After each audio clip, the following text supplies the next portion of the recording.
Arte France y Tournez-vous s'il vous plaît presentan Arqueo.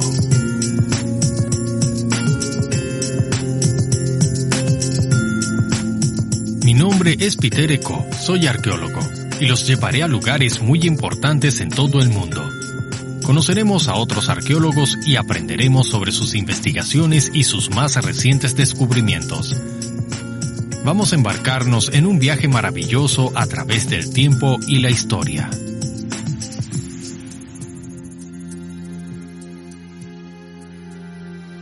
En el corazón de las montañas de Camboya, un arqueólogo francés cree haber identificado a la capital de un reino devorado por la selva. Una ciudad que habría sido el modelo de una de las joyas arquitectónicas más grandes de la humanidad. Angkor. Los orígenes de Angkor.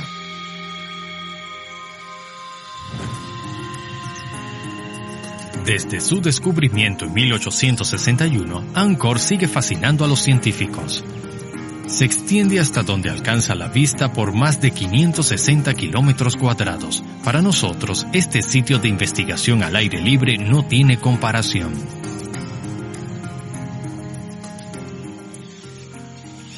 Para mí, Angkor es uno de los lugares arqueológicos más bellos del mundo, como Machu Picchu en Perú y Copán en Honduras. De hecho, sus templos son como tantas joyas arquitectónicas que hemos descubierto durante nuestra visita. La arquitectura, aunque fabulosa, es solo un elemento en este entorno exuberante de vegetación. Es hermosa y nos recuerda la naturaleza temporal de estas civilizaciones.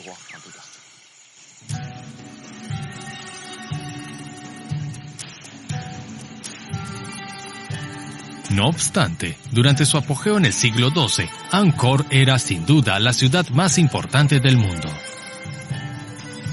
Contaba con unos 700.000 habitantes.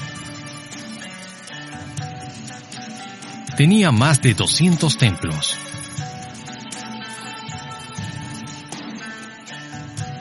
Palacios y un singular sistema de ingeniería hidráulica. Desde esta capital, se administraba un gran imperio que se extendía desde lo que hoy es Laos hasta las fronteras de Vietnam, abarcando toda la península del sudeste asiático. Un poderoso imperio fundado 3 siglos antes por un legendario rey, Jayavarman II. Su historia es conocida gracias a esta estela. Se dice que en el siglo IX Jayavarman II conquistó un gran territorio y fundó el Imperio Khmer.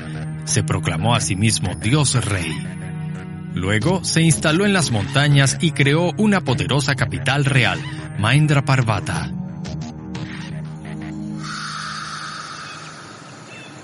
Cuando la estela fue descifrada a principios del siglo XX, los científicos organizaron expediciones a las montañas en búsqueda de Mahendraparvata, la capital olvidada. La última expedición fue dirigida por un arqueólogo francés, Jean-Baptiste Chabons. Para llegar a esta base arqueológica, deben viajar a través de la jungla por un entramado de rutas. Jean-Baptiste, antes de empezar a cavar aquí, ¿este lugar apenas había sido investigado? Sí, la investigación se centró en Angkor, donde están la mayoría de los monumentos. Esta área era apartada, debido a problemas con el acceso, el mismo problema de los Khmeres rojos que vivieron aquí por décadas.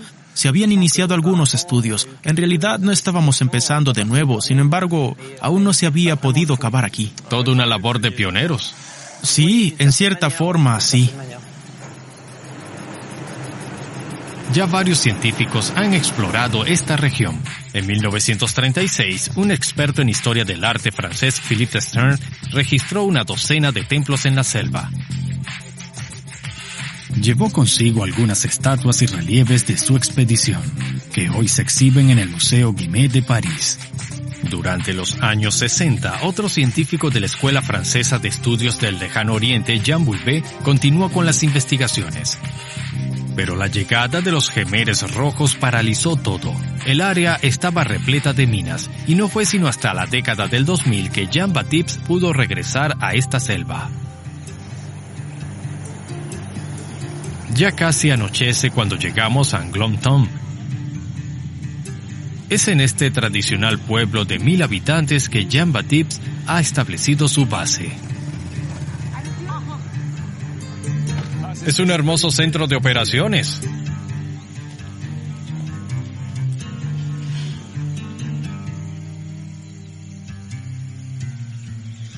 Si comparamos los datos cartográficos y arquitectónicos, aquí, por ejemplo, Lo primero que hizo al llegar aquí fue estudiar los registros de sus predecesores. con respecto a esta área, el primer mapa en verdad interesante para nosotros es el de la misión de Stern, en el que se observan varios monumentos. Es un poco como Angkor. Nos interesan estos templos y monumentos religiosos. Eran visibles en aquel entonces. La primera colección de objetos de Stern proviene de estos templos y monumentos. Estamos hablando de recolectar objetos, lo que significa que no excavaron, solo tomaron lo que más les interesaba por estar relacionado con la historia del arte. Así es. En ese entonces las llamaban búsquedas, pero la metodología ha cambiado desde los años 30. Su método consistía en la extracción de objetos como parte de una inspección muy especializada de artículos considerados como arte decorativo en esos monumentos. Muy interesante. Entonces seguiste sus pasos y volviste a visitar ciertos monumentos. Esa fue la base de esta exploración de lugares clave. Gracias a la presencia de estos templos, los predecesores de Jean-Baptiste afirmaron que habían descubierto la ciudad de Mahendra Parvata. Pero las técnicas de entonces no les permitieron asignarles una época precisa a estas ruinas.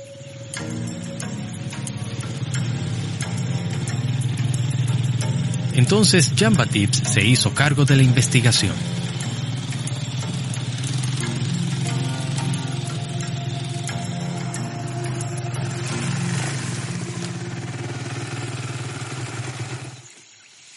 El primer paso fue buscar los templos identificados por sus predecesores para fecharlos con precisión. ¡Qué maravilla! ¡Es espléndido! Así es. Saliendo del bosque y bajo esta luz, en verdad es fantástico. Es fantástico. El líquen que cubre la fachada es hermoso. La primera pregunta que Jean-Baptiste intentó responder era muy simple. ¿La época de la construcción de estas estructuras coincide con el reinado de Jayavarman II en el siglo IX? En los detalles vemos los frisos de follaje de plantas, colgantes y pilastras talladas con motivos vegetales. Cuando observas esto y lo comparas con Angkor, da la impresión de que es más simple, más básico. Sí, en cierta forma, esta arquitectura sirve como un laboratorio para lo que hallaremos después en Angkor. Aquí estamos en una fase en la que los arquitectos todavía están explorando, por lo que las formas arquitectónicas son variadas y se moverán en una dirección que luego encontraremos en Angkor. ¿Y qué has aprendido de las excavaciones y las investigaciones que has dirigido en estos monumentos? La idea inicial era fechar la ocupación y construcción. Entonces debíamos indagar una serie de indicadores, como el carbón en las capas que nos interesaban y la cerámica, por supuesto, y luego comparar los métodos de construcción para determinar la época. ¿Y qué época arrojó la investigación? Estudiando el esquema de la ciudad de Jayavarman II, diríamos que data de principios del siglo IX. Jean-Baptiste ha estudiado varios templos, como el Hopa Onk, y su torre de 25 metros de altura. Arrojó la misma época, el siglo IX. Dentro de estos templos a menudo saqueados, los arqueólogos suelen hallar elocuentes símbolos religiosos, vinculados de manera estrecha a la personalidad del rey. Tal como este fragmento de la base de un pedestal que el equipo de Ratachín está en proceso de traslado.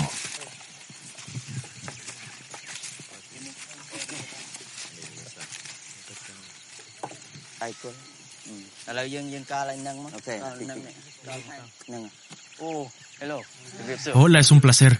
Hola, gusto en conocerlos. Hola, gusto en conocerte. Bien, ¿qué están haciendo?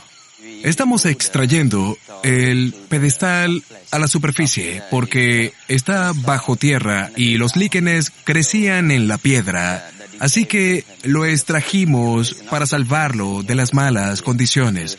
Eso forma parte de nuestro programa para preservar este templo. Muy bien.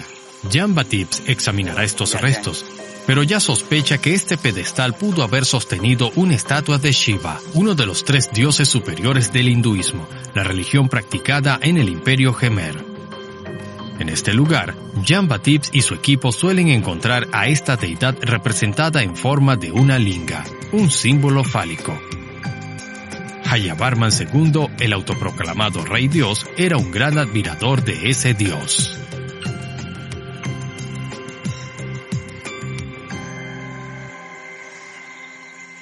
Eso sugiere una relación muy estrecha entre el poder y lo sagrado. Sí, siempre vemos un fuerte vínculo entre el poder real y el clero en la civilización Jemer.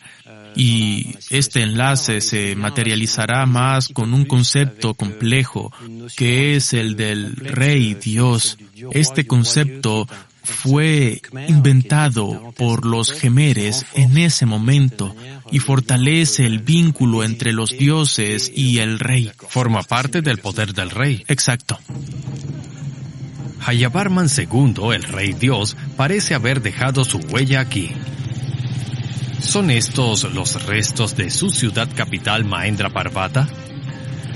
Otra construcción no muy lejos de allí ayudó a validar esta hipótesis. Estas son las ruinas de una gran estructura conformada por grandes bloques de laterita roja, que indican una arquitectura piramidal. Asombroso. Este es Romchen, es el único templo de montaña en Nom Kulen. Es muy importante a nivel arquitectónico y también simbólico. ¿Templo de montaña? ¿Hay algún simbolismo asociado a esto? Por supuesto, es una pirámide de varios niveles que evoca el monte Meru, la montaña en la mitología india, que se menciona en la creación del mundo. Así que esta es una reproducción de esa montaña que nos acerca a los dioses. Gracias a sus excavaciones, Jean-Baptiste creó un modelo tridimensional de este templo de montaña. Estaba conformado por 5 plataformas y su base medía unos 213 metros. En algunos niveles había galerías y edificios anexos más pequeños. En su cima, los arqueólogos hallaron rastros de una estructura de madera y un pedestal que albergaba la estatua de una deidad. Un linga, el dios Shiva.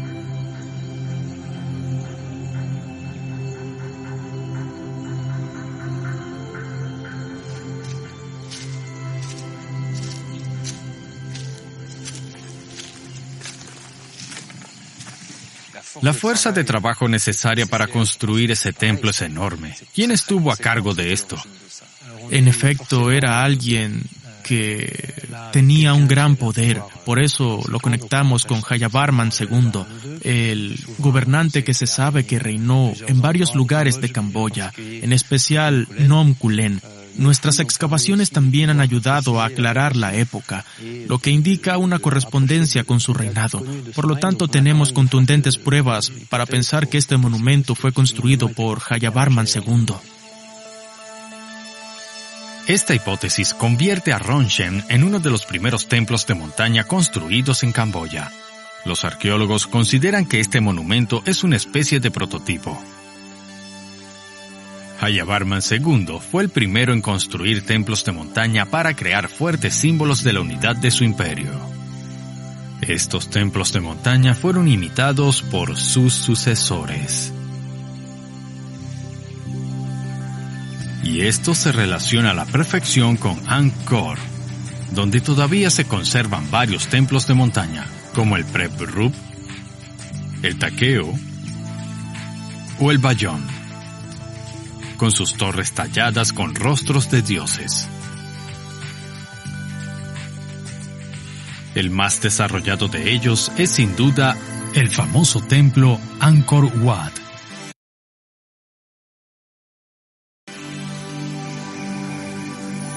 En el Imperio Jemer, la construcción de un nuevo templo de montaña marca la llegada del nuevo rey a su capital.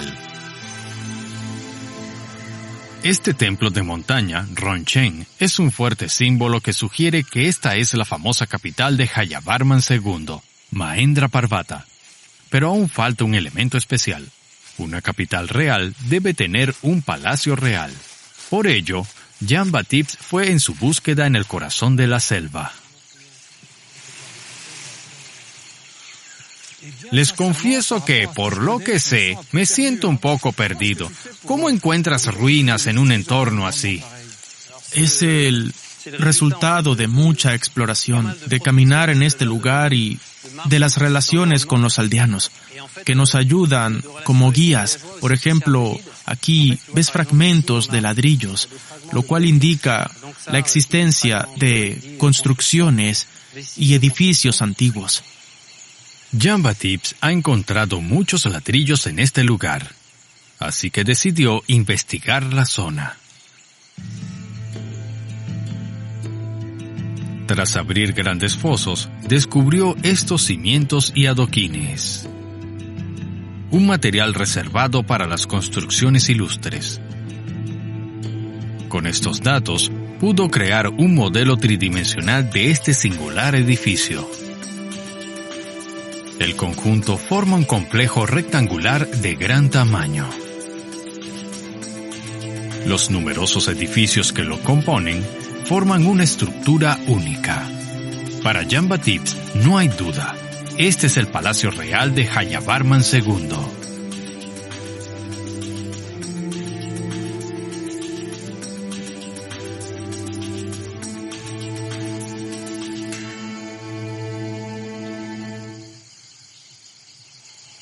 ¿Qué nos revela el descubrimiento de este palacio acerca de Jayavarman II? Nos revela que tenía un palacio, porque ese era un elemento que faltaba en la tipología de la capital Jemer. Tenemos el templo de montaña y los templos satelitales. Por lo general existe un palacio real. Este era el elemento que faltaba y ahora lo tenemos. También nos permite decir que había un poder centralizado, un poder civil con muchos trabajadores, porque era un lugar muy grande que requería la presencia de una gran población para construirlo y habitarlo, por lo que esta es la primera demostración de la organización espacial de la capital. Pero para refinar la identificación de Mahendra Parvata, aún falta una pieza del rompecabezas. ¿Dónde vivían los trabajadores? ¿Dónde estaba la ciudad en sí? ¿Qué tan grande era? Las casas de madera no han sobrevivido al paso del tiempo. Es imposible identificar las ruinas bajo este denso follaje de la jungla. Por ello, Jean-Baptiste recurrió a una tecnología avanzada, un radar láser transportado por helicóptero llamado LIDAR. La tecnología del LIDAR ha revolucionado la exploración arqueológica, en especial en regiones como esta, donde la capa vegetal es muy densa. LIDAR nos permite observar a través de la vegetación, revelando el microrrelieve del suelo. Por lo tanto, podemos identificar los restos de una estructura. De otro modo, esto habría exigido horas y días de búsqueda manual. La tecnología nos ahorra tiempo con una precisión inigualable. En 2012 y 2015 se realizaron campañas de exploración tanto en Angkor como en Nong Kuleng.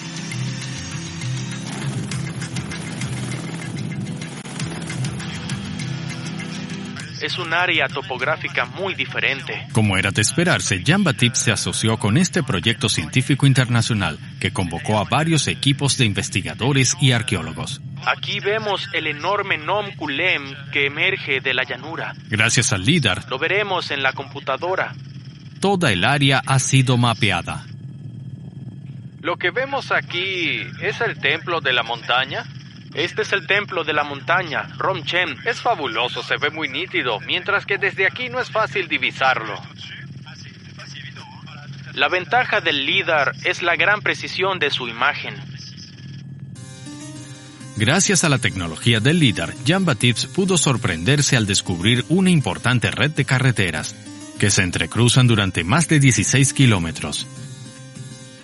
interconectando los principales monumentos y dándole estructura a la zona.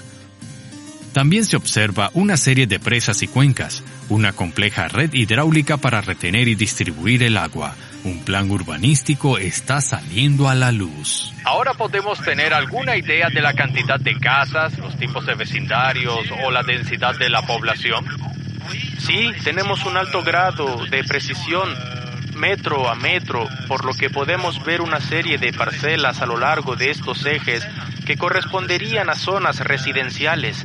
No obstante, es difícil saber con exactitud cuántas personas vivieron en estas parcelas. Por lo tanto, es difícil encontrar una ecuación para toda la ciudad. Pero tenemos una clara visión para recrear la ocupación urbana. Gracias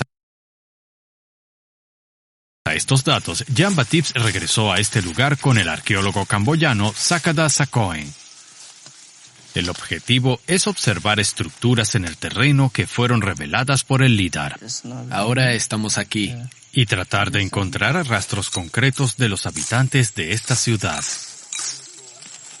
No lo sé, ¿qué crees tú? Creo que no estoy seguro, como son ruinas, hay que verificarlo. Entonces Sakada hizo algunos estudios.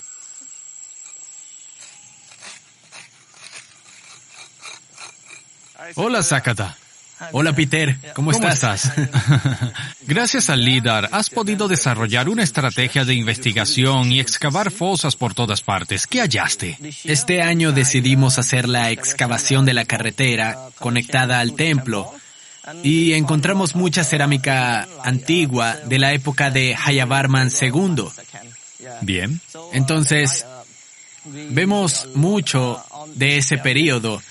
Y queda claro al observar la cerámica, gracias a ella sabemos la época y la comparamos con la historia del templo. Entendemos que mucha gente vivió aquí durante el reinado de Jayavarman II en el siglo IX.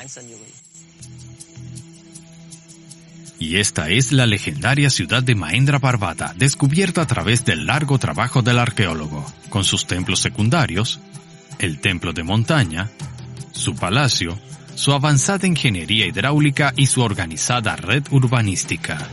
Todos los elementos que encontraremos más adelante en Angkor están aquí, en este lugar. Pero lo que las excavaciones también parecen sugerir es que la ocupación de esta ciudad fue breve. Los arqueólogos aún desconocen la razón, pero tras menos de un siglo de ocupación, la opulenta capital será abandonada. Y los gobernantes se trasladarán a la llanura de Angkor a fines del siglo IX, reproduciendo el modelo urbano de Mahendra Parvata. Pero, ¿fue abandonada por completo esta ciudad? En casi todas partes se ven estas magníficas esculturas con la imagen de Vishnu. Estas obras fueron creadas mucho después, pero ¿qué significan? ¿Por qué fueron talladas? Para responder a esta pregunta, Jean-Baptiste me lleva a uno de sus lugares favoritos, el río de los 1000 lingas. Aquí, el lecho del río está cubierto con representaciones simbólicas de Shiva. ¡Qué lugar tan mágico! Es un lugar muy especial. Estamos en el lecho del río Siem Reap, en la meseta de Nom Kulem. El lecho del río está esculpido a lo largo de casi 1 kilómetro con representaciones de lingas, el símbolo fálico de Shiva. Es una de las características de este sitio, donde este motivo se multiplica por doquier para santificar el río que fluye hasta los templos de Angkor. ¿Fue olvidada Mahendra Parvata? No, la capital fue abandonada como sede del poder real, pero hubo un fenómeno importante más tarde en los siglos X y XI. De hecho, fue un fenómeno de ermitas. Varios ermitaños se alejaron del mundo e hicieron su hogar en las crestas del macizo, en refugios rocosos donde meditaban. Hemos hallado bajorrelieves, inscripciones, una gran estructura de madera que demuestran que estos monasterios se convirtieron en centros de peregrinación. Y Este es un fenómeno muy importante porque las ermitas existen hasta el día de hoy. Nom Kulem ha conservado su carácter sagrado a través de este fenómeno de ermitas durante casi 10 siglos. ¡Qué hermosa continuidad! Sí. La labor de Jean-Baptiste condujo al descubrimiento e identificación de Mahendra Parvata, la gran capital en los orígenes de Angkor. Pero este descubrimiento es solo el primer paso. Aún se necesitan años de investigación para explorar cada vestigio de esta fascinante ciudad que ha resurgido de la selva.